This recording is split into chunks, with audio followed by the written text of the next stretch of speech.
In episode 4, the oddities at Harrenhal continue for Damon.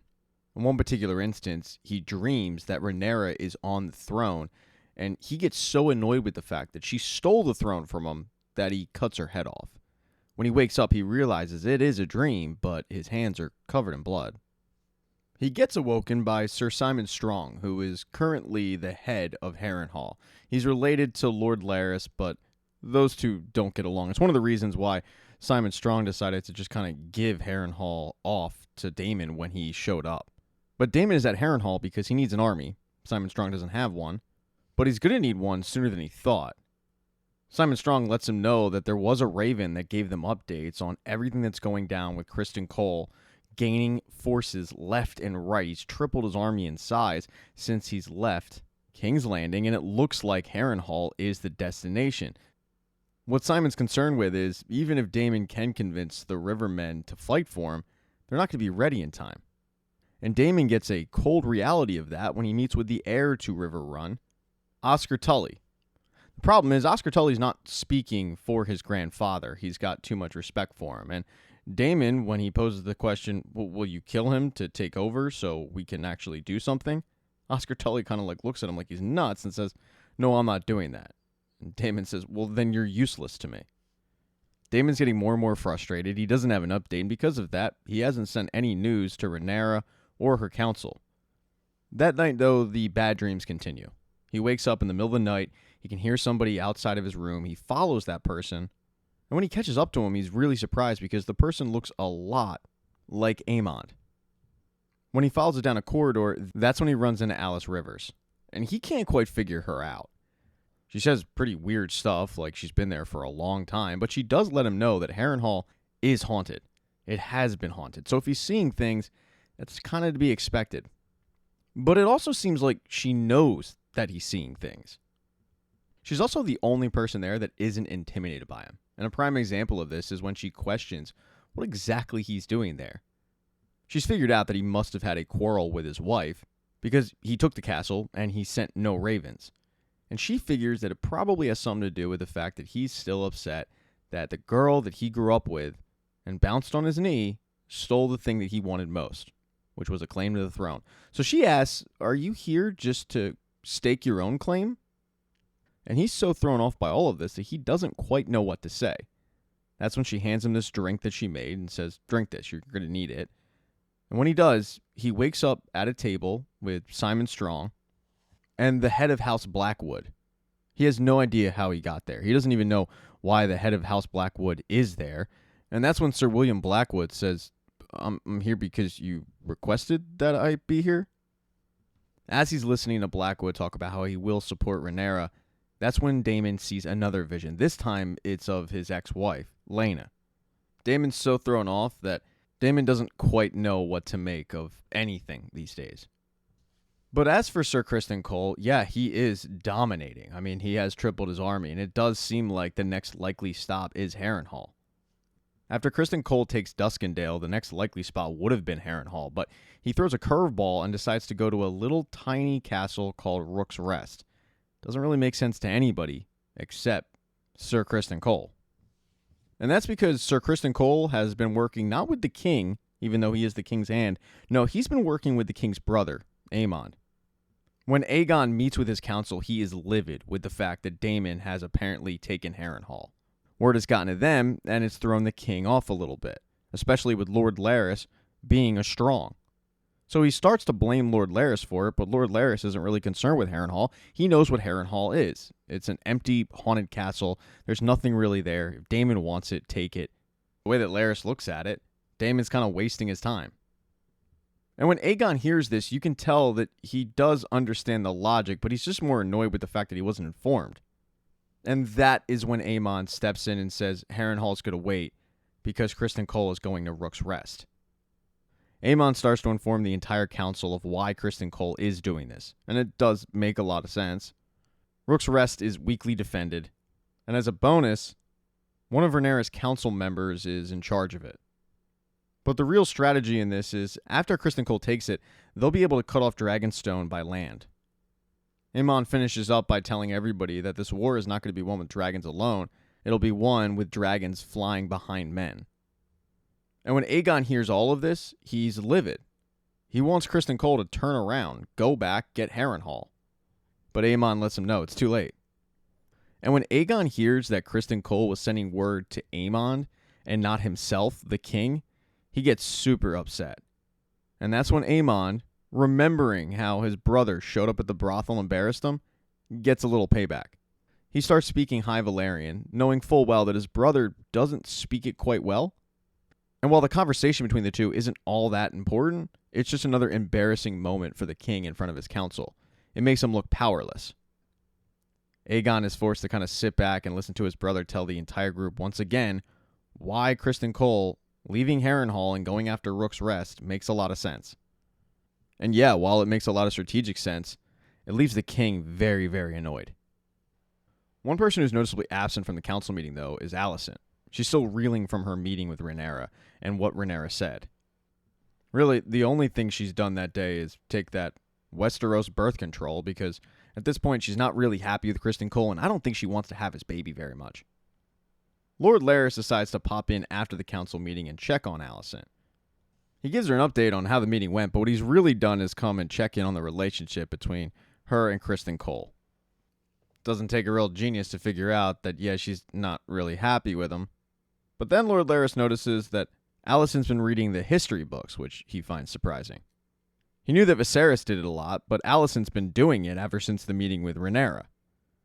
He finds it super weird that she's doing that, and he starts poking around for any hint, any clue that she could give him. One of the things he asks her is, "Do you doubt his intentions now?" And she thinks about it and says the significance of Viserys' intentions died with him. It's not going to matter. This war is going to be fought, and whoever wins is going to ascend to the throne. Later on in the day, Alicent gets another meeting, but this time it is from her son, the king. He is livid. He starts whining to his mother about how nobody cares what he actually thinks, even though he's the king. And while normally she would kind of coddle her son in this moment, be understanding to his feelings and whatnot, she's just kind of over it. She looks at him and says, "Do you think just wearing that crown makes you smart? Those men at your table, they've earned those seats. I really thought that you would try to learn from those guys and be maybe half the king that your father was." Aegon is so taken aback by this that he actually looks at his mother and says, "Tread carefully," but she calls his bluff and says, "Or what? You gonna hang me like you did the rat catchers? You gonna banish me like you did your hand? No, you forget. I actually ruled while your father was sick for years. So I think you should be humbly seeking our opinions." An exasperated Aegon looks at his mother and says, "What would you have me do?" And she is very blunt.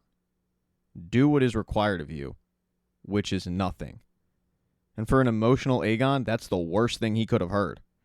Now, Aegon isn't about to sit back and look weak for his council. He's going to do something. What Aegon does is he decides, I'm going to go join the fight at Rook's Rest. After all, my brother did say it was an easy target. The thing is, he doesn't tell anybody about that. He just decides to do it on his own, but hey, that's, I guess, one of the perks of being the king. Now, over with Team Rhaenyra, they're also going to have a council meeting, but before they do, Rhaenys goes down to the docks and she meets an interesting fella named Alan of Hull. The thing about Alan is he saved Lord Corlys's life. And Rhaenys thinks that he probably should be celebrated for this. But he hasn't been. He's just a captain on the ship. And that's when Rhaenys notices he looks a lot like Lord Corlys. She doesn't need to be Maury Povich to know that Alan of Hull is the bastard son of her husband. And when she questions her husband as to why he hasn't, at the very least, promoted Alan, and instead he's hiding him away here, Corlys gets a little bit defensive and changes the subject and asks his wife, "What are you doing here?" She lets him know that Baela has requested her to show up at the council meeting because without Rhaenyra anywhere in sight, she hasn't returned yet from her meeting with Alicent. Baela needs a little bit of help. She needs a veteran leader. And the absence of Rhaenyra is a little puzzling for her council. They don't know where she went. She kind of just disappeared. The council's been rudderless, and Rhaenys has stepped up to lead it. And when she gets a little bit of pushback for this, that's when her husband shows up to defend his wife. He, along with Rhaenys, question the entire council as to what they can be doing currently, without Rhaenyra there, to help the effort and win this war. Because currently, all they're really doing is complaining. They all kind of have a kumbaya moment. They remind each other that they're all fighting for the same thing here. But for the moment, they're going to have to wait for Rhaenyra to show up. When she eventually does, a couple days later, the first thing Jace does is question his mother on where the hell she was. And she's honest. She says, I went to go meet with Alicent Hightower because I was trying to put an end to all of this. She then gets an update on everything that's been going on since her absence and how Cole has really built his army up. But then she's shocked, like many people, when she hears that Cole is marching on Rook's Rest. Her council starts pushing her to send a dragon. End this. And unfortunately, with the situation being what it is, she knows that they're kind of right. She decides, okay, fine, if we're sending a dragon, I'll go. But then Rhaenys steps in and goes, no, I will go. Because Rhaenys has really been flying this don't use dragons flag far longer than Rhaenyra. She's pushed Rhaenyra not to use dragons. So if they're going to do it, she wants to be the sacrificial lamb, if you will. Also, she is expendable and she knows that. The queen's not expendable. So while Rhaenyra initially said, I'll go, it'll be Rhaenys who takes her dragon and tries to put a stop to Criston Cole's army. With it decided that Rhaenys will take up to the skies, Rhaenyra pulls her son aside and lets him know about Aegon the Conqueror's dream, the Song of Ice and Fire, the whole bit. As Rhaenyra is explaining this to her son, she's completely unaware that she is sending Rhaenys to her death. Because what Rhaenyra, what Rhaenys, what Jace, what the rest of the council don't know is that they're playing right into Aemon and Criston Cole's hands. The march on Rook's Rest isn't just to get an easy target. The march on Rook's Rest is to lure that dragon out. This is exactly what Criston Cole and Aemon want. They're going to bide their time with this little Rook's Rest castle, but at the end of it, they want to be fighting in the sky. So when Rhaenys shows up with her dragon, many people start panicking. But Criston Cole says, no. Just use the signal I told you about. And that's because in the middle of the woods lies Aemon, waiting patiently to fly up in the sky and meet Rhaenys. And that's exactly what happens. Now, Rhaenys is able to take out a lot of Criston Cole's army. But just as Aemon is about to fly up and meet Rhaenys in the sky, they get an unwelcome visitor. It's the king. By God, king! That's Aegon's music! Yep, he flies in. Because he suddenly wants to be Tommy Toughnuts, and he finds out real quick that he's not built for that lifestyle. Rhaenys, being a veteran in the game, is able to use her dragon and tear up Aegon's dragon. Sunfire is really no match. With Aegon struggling big time, that's when Aemon and his dragon fly up in the sky and meet Rhaenys. And when Aegon sees this, he's relieved because there's his brother in to support him. Or so he thought. Instead of Aemon coming to the support of his brother, Aemon signals to his dragon to shoot a fireball at the king, knocking the king and Sunfire out of the sky and onto the ground. There's literally no other way to interpret this. This was intentional. And with the king out of the way, Aemon can now focus on Rhaenys. Rhaenys is really skilled with this, and initially it looks like she does defeat Aemon in the sky, knocking his dragon down, but his dragon wasn't down for the count. As Rhaenys is trying to escape, Aemon flies up and is able to completely catch her by surprise, while his dragon chomps down on the neck of her dragon. And that's kind of a death kill. Unfortunately for Rhaenys, her and her dragon fall out of the sky to her death. Now, as for Criston Cole, who was on the ground, he got knocked out, and when he comes to, he sees the destruction that took place while he was unconscious, and it's a lot. I mean, there are bodies left and right. The entire area is charred. He goes to check on the king, but he doesn't find the king. He just finds Aemon. And Aemon isn't concerned with his brother at all. What he's concerned with is getting the Catspaw dagger. And if you're wondering what that is, that's the dagger that Arya uses to kill the Night King, eventually, way, way, way down the line.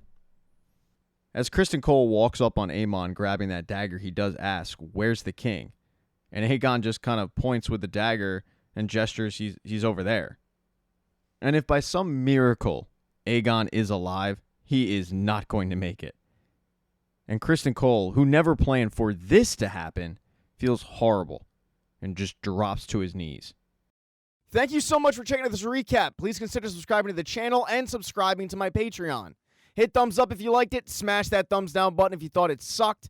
If you left a comment, I don't get back to you. I usually don't check the comments unless they're like a super comment. Also, if you don't see the next video up on the end screen, not to worry. It'll be up in a day or two.